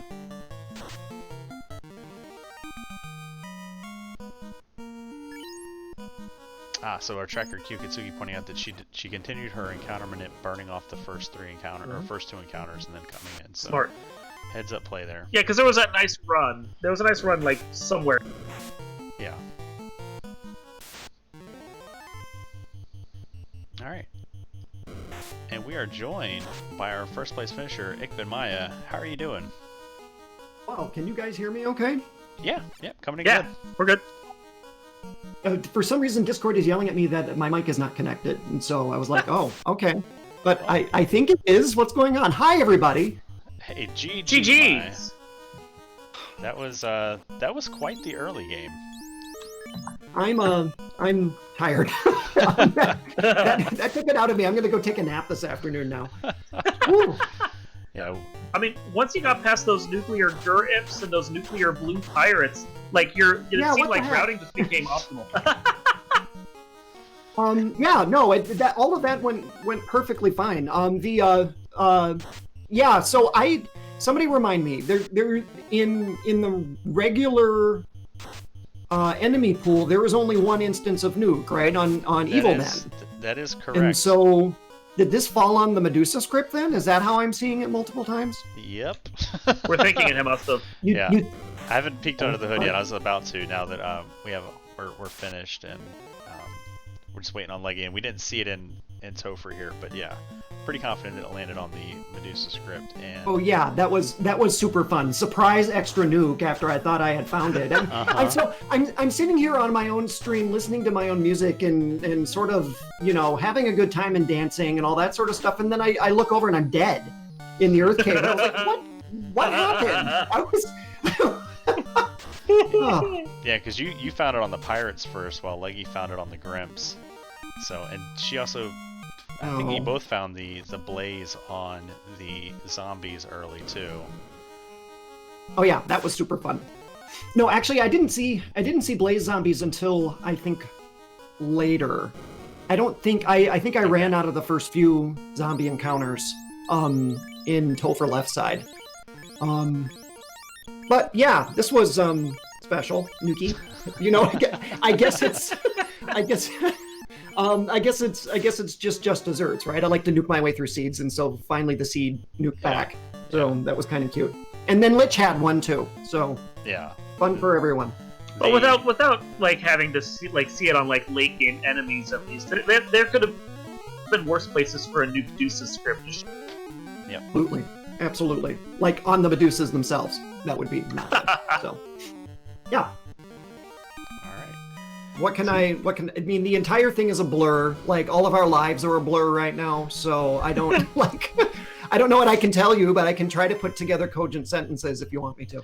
Well, the key difference here between what you and Leggy did was, after getting the crystal from Matoya, I'm sorry, you get the crystal from Ordeals, she went to Matoya.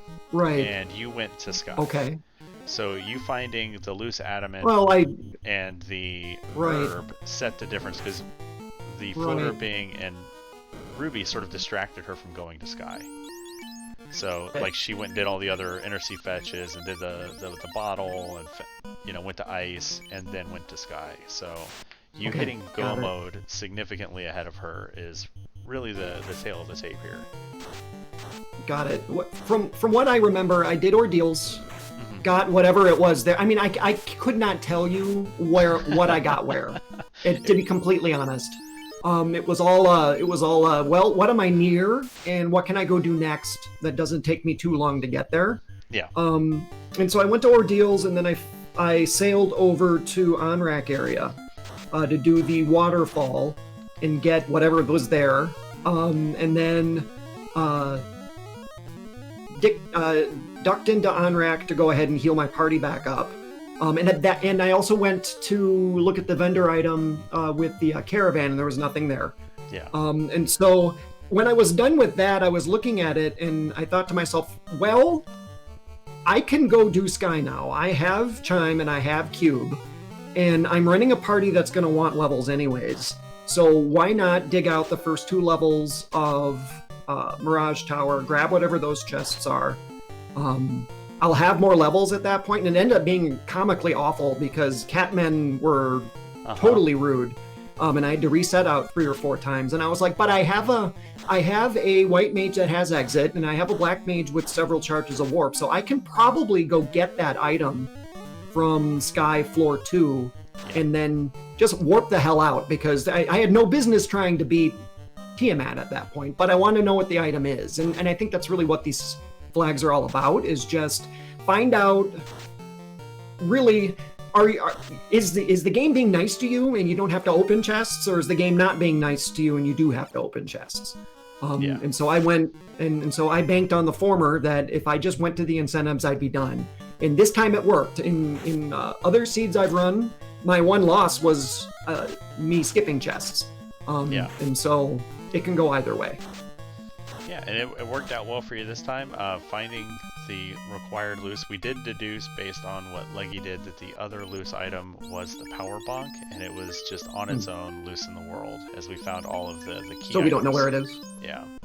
She did dig up a second ribbon, so we were discussing how Leggy could come back, and it was finding another ribbon if Topher's nasty.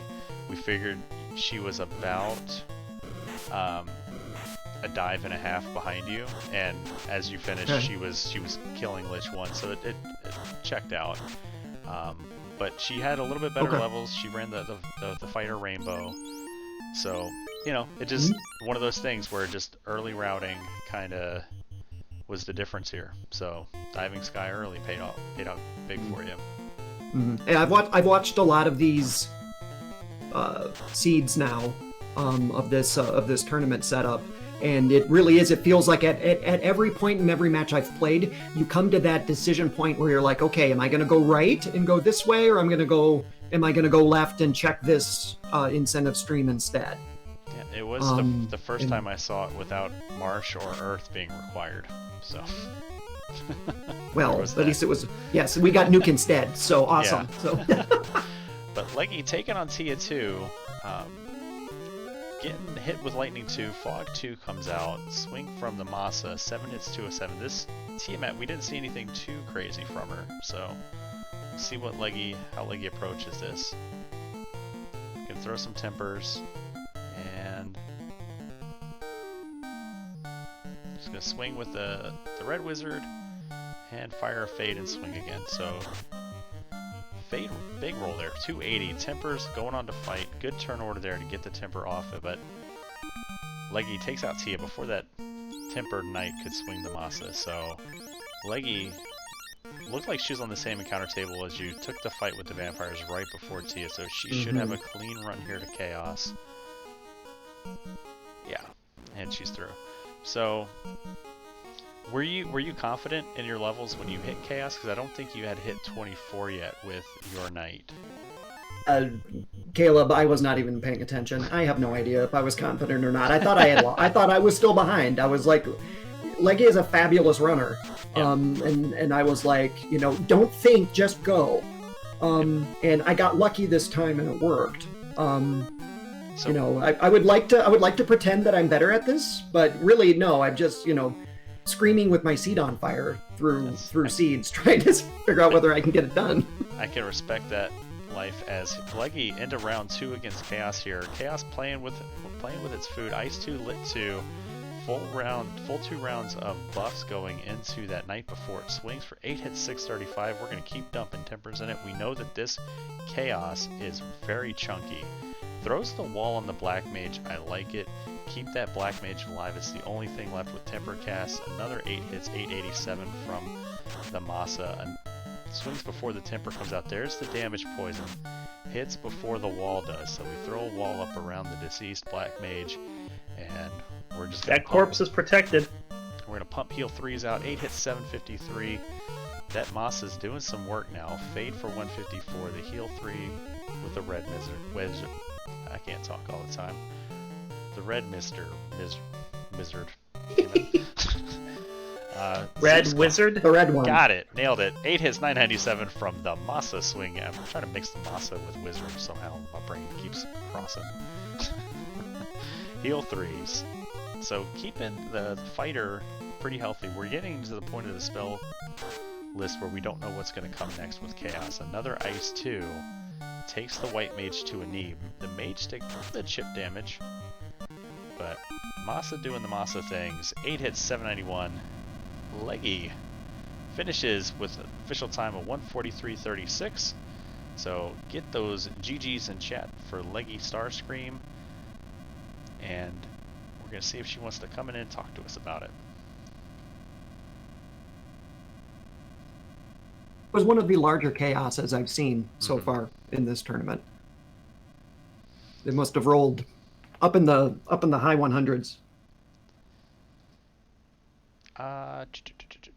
Yeah, I mean, like, I think we saw you do close to 4,000 damage on it, so very... Holy cow, that much. I mean, so Leggystarscream joining us in the booth. GG, Leggy. GG's. Whew, that opening. You were our first runner to find the Medusa script nuke. So... I'm unsurprised by that fact. So considering that it was, what, second encounter? Yeah. I did a little digging, and I found our third enemy with nuke. And I didn't say anything during the broadcast, just in case you took a wipe at Topher, because it was in Topher. It was on the Chimeras was our third instance of nuke. So that could have been nasty if they were rolled up in the encounter table. Yeah. I was feeling pretty okay when the floater was in that god-awful fetch quest. You gotta sail all the way up to Waterfall. But I imagine my early game just had me behind the whole time. Well, you both had difficult early games. What the big difference was, as we told Maya, was post ordeals, you went to do the crystal turn-in while Maya did the waterfall and then went to Sky right away before going to the inner sea. So when he turned in the crystal and got the ruby, he was also able to get the adamant and herb turned in, and that put him in go mode while you still had the floater. And I did kind of say it's going to distract you from going to Sky, because now you're going to do Cardia, you're going to do the bottle, you're going to do everything else, and then go to Sky. Got it. Yeah, that makes a lot of sense. And like, Cardia rewarded me with the Masa, so like I'm not unhappy about it. Oh yeah.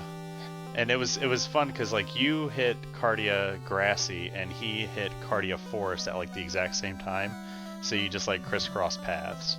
So that was kind of fun because you were both like pretty neck and neck through the whole thing until the route divergence post ordeals.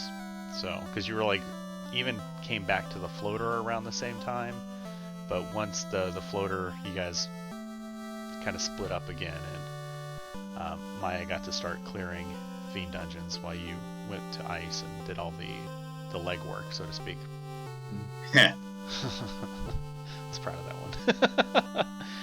one. Well done. Yeah, well played on your part as well. That was once that seed got going, it felt really good. But you know, some days you just rabbit hole. Yeah. And I'm taking a look here at Chaos. He did roll 3,800 HP. Wow. So very thick Chaos. And we're about to see the zap on Leggy's side. So good turn order there to get the damage in before we saw zap come out. I know you had walls out, but it's not the scariest spell list as I'm looking at it. But zap and bane are there, poison and crack. So high absorb, low agility. Would have been a wonderful fight for those katanas that we had on Maya's screen, but Maya, you chose to sell them instead of switching from the Vorpal on your ninja. So what was going through your mind there? I call them cash tanas for a reason, and I think I cashed them in for some lovely gold bracelets instead. Yeah. Or something like that. I mean, I had both katanas, a Vorpal and a Masa, and I was like, well, this is overdoing it. And so I sold the two katanas because I knew that they'd be worth bank. And I like to roll into later game with a full set of bracelets and four pro rings if I can. And so the katanas are an acceptable sacrifice for all of that. All right. Well, I don't have a whole lot of other questions. So I'll pass the mic to you, Dark Moon. I am curious with the it was a small difference early on, but like you were trying to walk back and forth from Canaria to the dwarf cave, and you kept getting stopped by those nuker imps, which they were just an absolute joy to see. And that was probably spent 2 to 3 minutes there, which allowed Maya to catch up the first time.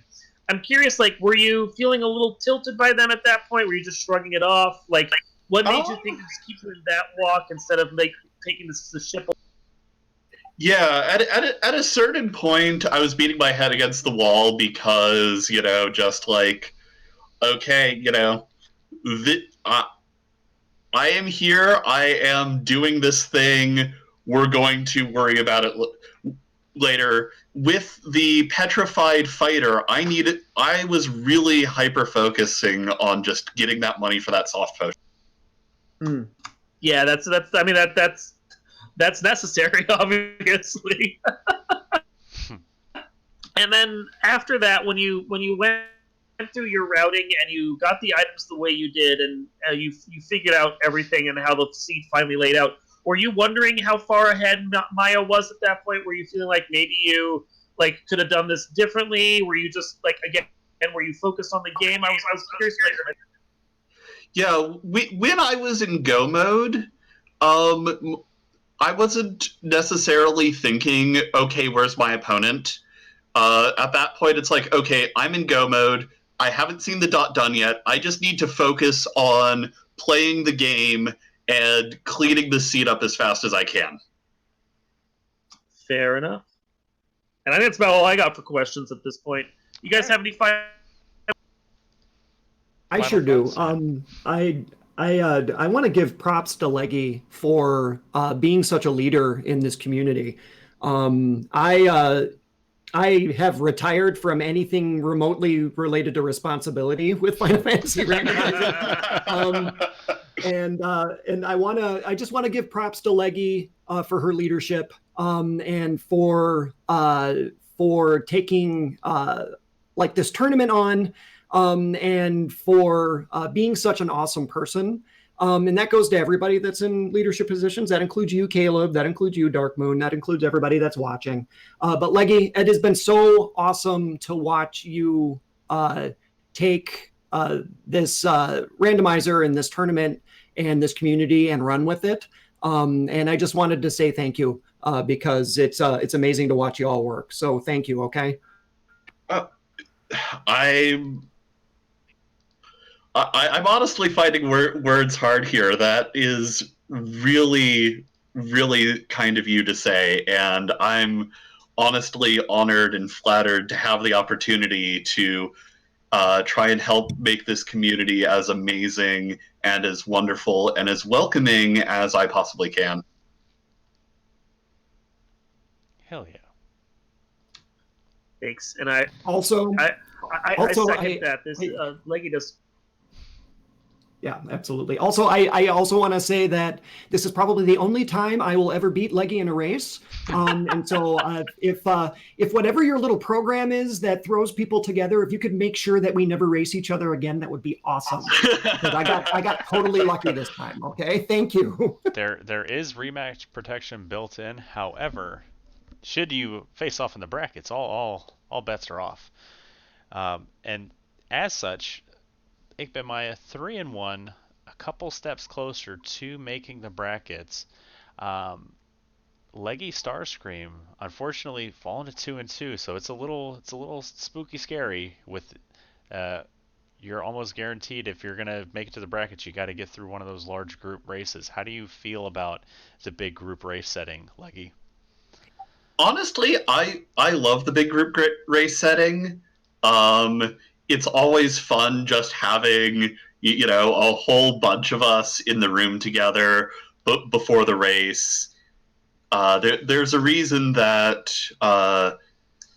this is the first 1v1 tournament I've helped organize. But in general, I mean, worst case scenario, I get eliminated, and oh no, you have to hear me in the booth more. That's fair. And what about you, I know obviously you want to make brackets. You don't want to have to deal with the I don't know. Do I want to make brackets? Would you rather make the brackets, or would you rather deal with a meat grinder of a 20-person race where 8 people get to advance? I mean, yes, of course I would like to not be in the dog and pony show of the last chance race or the play-in race if possible. But I mean, up and down this tournament group, I don't care if somebody's 3-1 or 2-2 or even 1-3. I think there are real scary people all the way up and down the brackets at this point. And so anything can happen on any given day. I guess that's why we're doing 6 rounds of Swiss, so that we can try to make sense of all of this by the time it's done. I just feel happy and honored. And quite frankly, I'm having fun. And Awesome. that's really all that matters. So it's cool. I'm really glad you're having fun with it, Maya. And with that, we do have a hard cutoff. So thank you both for your final thoughts. Dark Moon, you want to bring us home? I can do that. I want to thank our runners, Leggystarscream and Ichbinmiah. Make sure you give them a follow. Of course, give a follow to our team that's helping behind the scenes. Kiyu Katsuki, Rafe Hates Caleb, and myself, Darkmoon EX, Darkmoon Firelight on Twitch. Reminding you that we have some more games coming up here on various channels throughout the day. This is a really packed day for the rest of the day. Well, at 11 o'clock, that was actually going on, right now. Carol versus Sketchy Metal might still be running. You might check over on that on Speed Gaming 3. We also have still going on right now Falconic versus Avis Ruin. That started at noon. Might be going on for another half an hour or so over on Speed Gaming 2. Make sure to check that one out. Guelph 35 versus Magius 1. That's starting at 2 o'clock. Speed Gaming 6 right there. Dangwoo versus Spellzap. The Fast Strats versus the meme strats from Dangwoo right there. Caleb, you're actually going to be commentating that one on Speed Gaming 2 with Edgeworth. That should be a real barn burner at 3 o'clock. Alley Song versus Demon RHK. That is coming up later on tonight at 8 o'clock. Randomania 4. And then 9 o'clock, we have Demarine 2 versus Cheesenator on Randomania 1. And finally, to finish out the night, myself and the real Super Pleb will be commentating a match between Asher 1611 and Crab Cakes 2 9:30. Stay tuned for all of that throughout the day. And I think with that, we can wish all of you guys a great afternoon and hope you'll stick around for more Final Fantasy Randomizer action. From myself and Caleb here in the booth, I want to thank you and say good afternoon and keep on watching. We will see you next